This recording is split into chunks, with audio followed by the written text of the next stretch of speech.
Mayong gabi diha kaninyong tanan sa atong mga kigalaan yung mga members sa Roman Catholic Church sa pagkatinuod wala ta mo ginadautan mga kigalaan painangga ra gyud mo kayo. So di ko musulti og walay basihanan. Sama ni tanawan ninyo sa taas nga nagingon the Convert Catechism Catholic Doctrine sa ingon. Ang pangutana, nganong mabantay man ta sang Domingo. Ang kuntani Sabado unsay tubag sang simbahan Katolika Romana?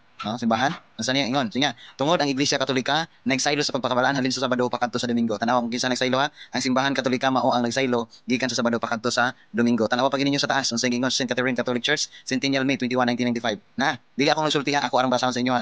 Aron makamata mo sa tinuod mga kigalaan. Ingon niya, siguro ang pinakadako nga butang, ang pinakadako nga pagbaylo sa iglesia nga nabuo sa unang mga siglo. Ang balaan nga adlaw, ang inugpaway ginbayluan hindi alin sa biskan anong sugo sa kasulatan, ha? Kundi asa diay sa gahom sa simbahan Katolika. Padayon pa, basa ha.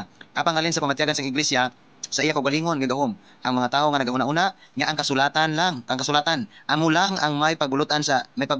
Sila dapat insakto nga magaisip mangin Adventista del Septimo Dia kag magabantay sa pagpakabalaan sa adlaw nga Sabado. Tanawa mga kigalan, ingon sa simbahan mismo ninyo, simbahan Katolika, St. Catherine Catholic Church, Centennial May 21, 1995. Kung ang Biblia lang gid ang aton basihan mga kabyanan ko nga mga Katolik, ingon niya, dili ako nagingon na sinya mahimo gid nga Seventh-day Adventist imo gid bantayan ang kapitong adlaw.